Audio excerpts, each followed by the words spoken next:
Izin masuk, izin memperkenalkan diri. Nama saya Ibrahim Purnama dengan NPM 2513 031075. Dan saya Niranda Pedewinata dengan NPM 2513 031027. Kami di sini akan membahas tentang kurva pergeseran pajak. Apa sih itu pajak? Saya akan membahas tentang pajak dan juga kita lihat dari satu sisi. Satu sisi itu memberatkan karena membuat harga barang menjadi naik atau lebih mahal. Nah, di sisi lain, pajak dibutuhkan sebagai sumber penerimaan negara untuk membiayai fungsi-fungsi perbaikan infrastruktur. Nah, di sini bisa dilihat ada kurva. Ini merupakan kurva sebelum diadakannya pajak dan sesudah diadakannya pajak atau pergeseran pajak. Nah, di sini bisa dilihat P0 itu merupakan harga sebelum diadakannya pajak. Kemudian Q0 merupakan barang yang terjual sebelum diadakannya pajak. Kemudian pemerintah mengadakan pajak, jadi harga mau nggak mau dinaikkan menjadi P1. Kemudian karena harganya naik dari P0 ke P1, maka kuantitas atau barang yang terjual juga menurun dari Q0 ke Q1. Kemudian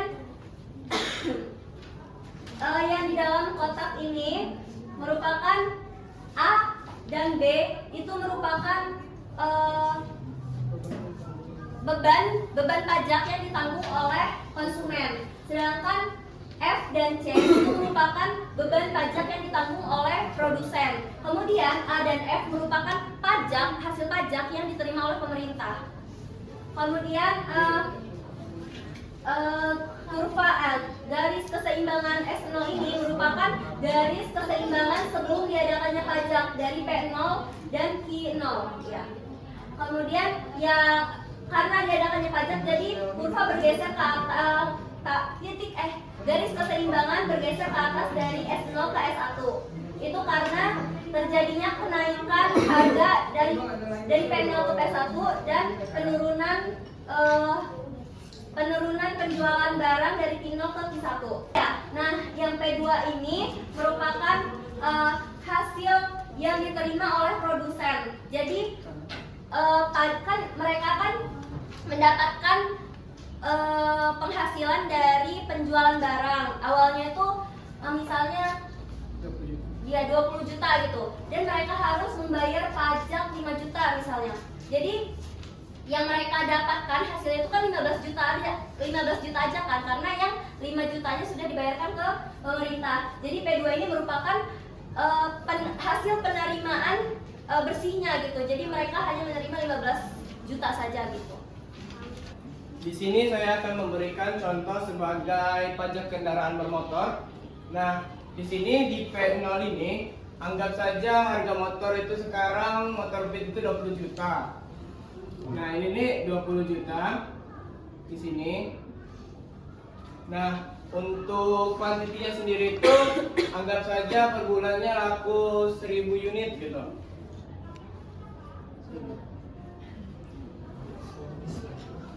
Nah, karena adanya pajak 10% dari pemerintah tersebut, harga yang dibayarkan oleh konsumen itu tuh di kurva di P1 sini. Kurvanya ini menjadi 21 juta. Nah, di P2 ini nih harga yang diterima oleh produsen setelah dia membayar pajak berapa? 19 juta.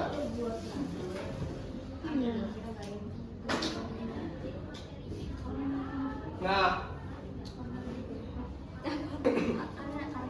karena harganya itu naik jadi dari 20 juta menjadi 21 juta, jadi kuantiti yang terjual itu menurun karena harganya itu naik dan juga dianggap konsumen itu lebih mahal gitu. 900 ya?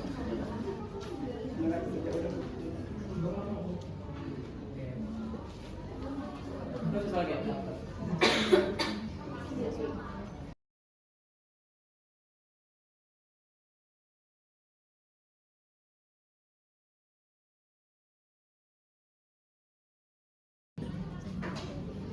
Nah, ini kan tadi P1 itu harga yang dibayarkan oleh konsumen. Di P2 itu biaya bukan biaya, uang yang diterima oleh produsen. Nah, P1 dikurang P2 itu sama dengan 21 juta dikurang 19 juta, itu sama dengan 2 juta. 2 juta itu dari mana? Dari 10% pajak kendaraan bermotor tersebut. Itu yang akan dibayarkan ke pemerintah sama ya. Ya, itu yang diterima oleh pemerintah.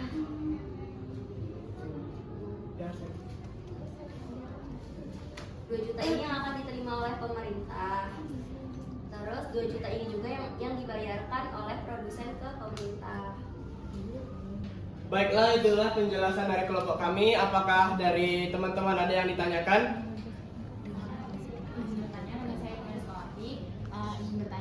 Berarti kan tadi kan di P2 itu kan pendapatan produsen nih setelah dikenakan pajak. Nah, sebelum ada pajak dia tuh pendapatannya 20 juta.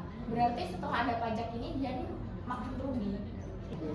Nah, untuk P2 itu sendiri itu kan uang yang diterima oleh produsen. Untuk tadinya itu semua pajak itu tuh ditanggung oleh produsen awalnya. Nah, dari 20 juta itu ditanggung 2 juta oleh produsen gitu. Jadi kan 18 juta gitu kan.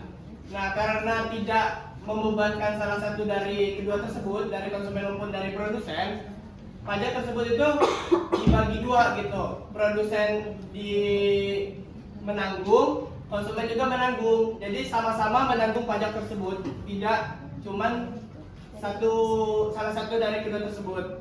Kalau produsen yang menanggungnya semua itu membebankan produsen. Kalau konsumen yang menanggungnya jadi di sini 22 juta, itu juga membebankan si konsumen gitu. Apa cukup? Baik, karena dirasa sudah tidak ada lagi yang ingin ditanyakan dan sudah pada paham, jadi kami cukupkan presentasi kami. Kami akhiri. Wassalamualaikum warahmatullahi wabarakatuh.